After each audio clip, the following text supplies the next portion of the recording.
HS third semester 2026-27 সেশনের ABTA test পেপারের বাংলা বিষয়ের 6 নম্বর সেট পৃষ্ঠা নম্বর 72 উক্ত প্রশ্নপত্রের 100% সঠিক উত্তর প্রদান করা হচ্ছে। প্রথম প্রশ্ন, হাতিটিকে মেলায় পাঠিয়ে দিন। কোন মেলায়? বামুনহাটের মেলা। আদরিণী গল্প থেকে লাইনটা নেওয়া হয়েছে। শুভ কার্যের দিন স্থির হইয়াছে 10ই জ্যৈষ্ঠ। তোমরা কমেন্ট করে জানাও তো 10ই জ্যৈষ্ঠ কার বিয়ে? অবশ্যই কমেন্টে জানাও। দাদা মহাশয় আদর যাওয়ার সময় কাঁদছিল। উক্তিটি কল্যাণীর। এখানে খাবার দেওয়া আছে, এটা ভুল হবে, এটা হবে যাবার সময় কাঁদছিল। বাড়ি হইতে 7 ক্রোশ দূরে আসিয়া কল্ল বিকালে আদরিণী অত্যন্ত পীড়িত হইয়া পড়ে আমবাগানে। আদরিণীর মৃত্যুর পর মুখোপাধ্যায় মহাশয় কত মাস জীবিত ছিলেন? 2 মাস। তোমরা জানাও তো মুখোপাধ্যায় মহাশয় বলতে কাকে বোঝানো হয়েছে? অবশ্যই কমেন্টে জানাও। চট্টগ্রাম হতে বৈদ্যনাথ পর্যন্ত যে ভাষা চলবে কলকাতার ভাষা। ভাষা হচ্ছে উন্নতির প্রধান উপায় লক্ষণ। দুটো চলিত ভাষা কথায় যে ভাবরাশি আসবে তখন দেবতার মূর্তি দেখলেই ভক্তি হবে। বাতাস ধর্ম হলো না থামা কখনো। গার্সিয়া লোরকা ছিলেন স্প্যানিশ কবি। যে তোমাকে শিখিয়েছে দখলের কথা, তা যদি ধর্ম না হয় তবে কি? প্রাতিষ্ঠানিকতা।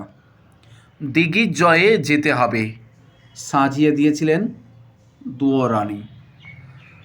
জাদু অশ্ব মরুপথে হয় ওট। তেপান্তরের পক্ষীরাজ, তার নাম রেখেছি বিশ্বাস। সারা আকাশ মেঘ ঢাকা আষাঢ় মাসে। আলোচনা কেমন লাগছে অবশ্যই কমেন্ট করে জানাও।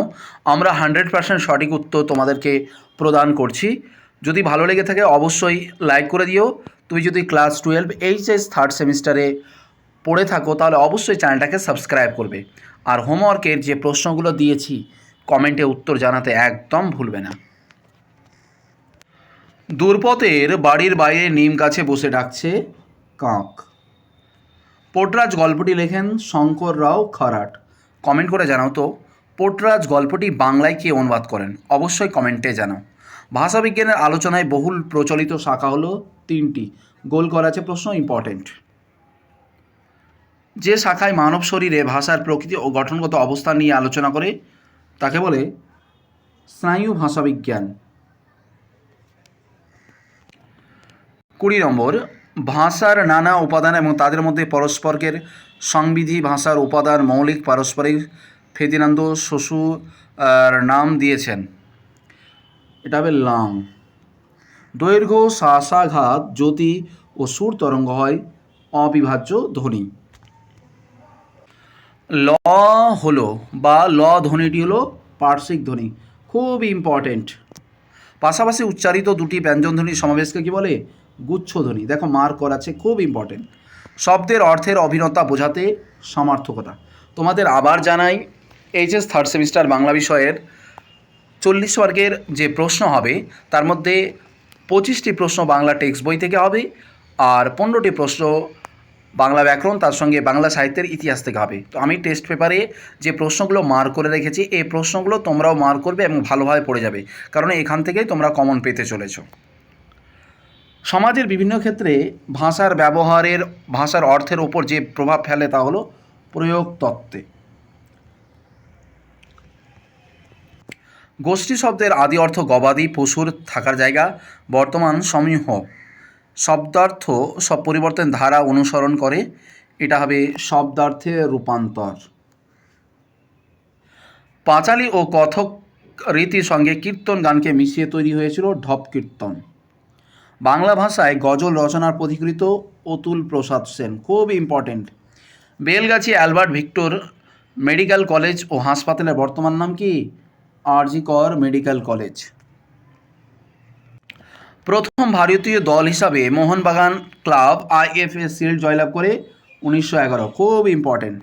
তখনই কাগজ কলম লইয়া নিম্নলিখিত বিজ্ঞাপনটি ড্যাশ করিলেন, এটা হবে মুসাবিদা। হীরামতি সাজ পড়ানো ঘোড়ার উপর ড্যাশ বসালে কি ভালো দেখায়? বাদর। আব্দুল করিম খাঁর ধর্ম ছিল গান। তোমরা কমেন্টে জানাও তো লেনিনের ধর্ম কী ছিল, অবশ্যই কমেন্টে জানাও। 34 নম্বরের প্রশ্ন আছে, মিল প্রশ্ন, পরপর সাজাতে হবে। বড় বধূ তোল ও সিন্দুরের তাহার ললাট রাঙিয়ে দিল, বাড়িতে আসিবা মাত্র। তো এটা যেটা প্রথম হবে সেটা যে 4 নম্বর প্রথমে ঘটবে, তাহলে 4 নম্বর ঘটতে গেলে অপশান এতে রয়েছে, এটাই ঠিক। 35 নম্বর সত্য মিথ্যা। উদ্বোধন পত্রিকার সম্পাদক স্বামীজিকে পত্র লেখেন,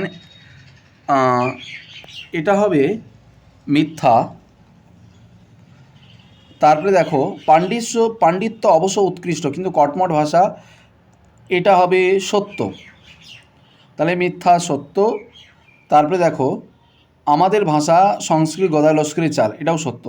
মিথ্যা সত্য সত্য, অপশান এ। 36 নম্বর আবার সত্য মিথ্যার প্রশ্ন। দূরপথে ছেলে তার দিকে ঢিল ছুড়ে, অর্থাৎ কাকের দিকে, এটাও ঠিক আছে। দূরপথ গজগজ করে আপন মনে, তাহলে সত্য সত্য দেখলাম দুটো। তোমার ধরে গোবর ছড়া দি, এটা মিথ্যা। সত্য সত্য মিথ্যা, অপশান এ। স্বরধ্বনি ও ব্যঞ্জনধ্বনি হলো, এগুলো হচ্ছে বিভাজ্য ধ্বনি। একের ডি,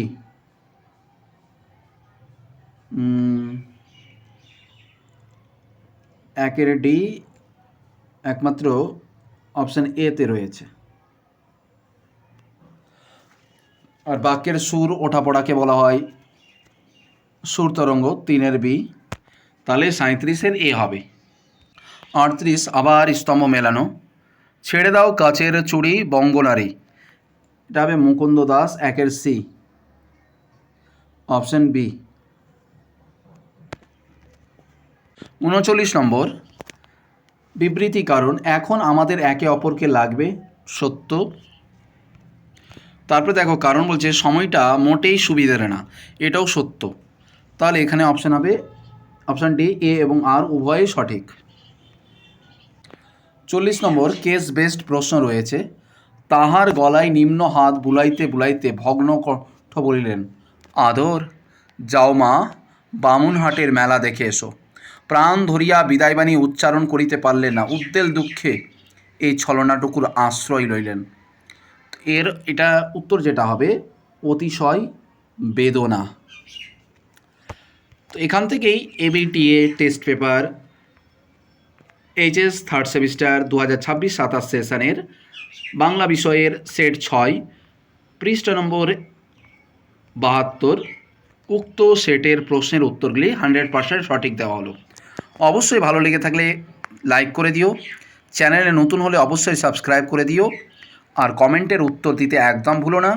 তুমি যদি ক্লাস 12-এর থার্ড সেমিস্টারে স্টুডেন্ট হয়ে থাকো অবশ্যই চ্যানেলটাকে সাবস্ক্রাইব করবে। প্রত্যেকে ভালো থাকো, দেখা হচ্ছে পরবর্তী ক্লাসে। প্রত্যেকের প্রস্তুতি জোর কদমে চালিয়ে যাও, পরিশ্রমের অপর নামই সফলতা।